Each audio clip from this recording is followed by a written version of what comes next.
Both AP and Telangana students physical science textbook నుంచి electricity chapter లో 11 marks మనకు weightage ఉంది. ఆ 11 మార్క్స్ ఎక్కడి నుంచి వస్తుందో ఈ షార్ట్ ద్వారా తెలుసుకుందాం. సో ఇందాక నేను చెప్పినట్టే ఈ ఎలక్ట్రిసిటీ చాప్టర్ నుంచి 11 మార్క్స్ వస్తుందంటాను. ముఖ్యంగా ఈ ఎలక్ట్రిసిటీ చాప్టర్ నుంచి ప్రాబ్లమ్స్ ఇంపార్టెంట్ కాబట్టి ఎగ్జాంపుల్ 11.1 ముఖ్యంగా చూసుకోండి. తర్వాత ఏం చేయాలంటే మీరు ఈ సర్క్యూట్ డయాగ్రామ్స్ టేబుల్ ఉంటుంది. ఈ టేబుల్ 11.1లో ఇక్కడ 6 ఉన్నాయి, తర్వాత ఇక్కడ మొత్తం టోటల్ 11 ఉన్నాయి. ఈ 11 చూసుకోండి, ఖచ్చితంగా బిట్స్ లో అడిగే ఛాన్సెస్ ఉన్నాయి. లాస్ట్ ఇయర్ కూడా అడిగింది. తర్వాత ఈ V I graph, next I V graph రెండు చూసుకోండి, రెండు ఇంపార్టెంట్. దాని మీద కూడా మనకు 2 మార్క్స్ రావచ్చు.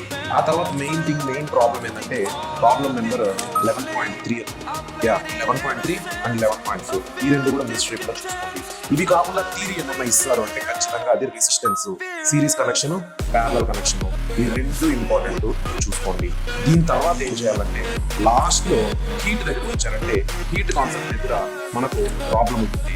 ఆ హీట్ దగ్గర ఉన్నది P=VQ/T. దీన్ని 3 ఫార్ములాస్ ఉంటాయి. ఆ 3 ఫార్ములాస్ అడుగుతారు, లేదంటే దీని మీద ఆ ప్రాబ్లం కూడా అడుగుతారు. చూసుకోండి. ఇవే ఎలక్ట్రిసిటీకి సంబంధించి. వీటిలో ఏమైనా డౌట్స్ ఉంటే నాకు కామెంట్ చేయండి.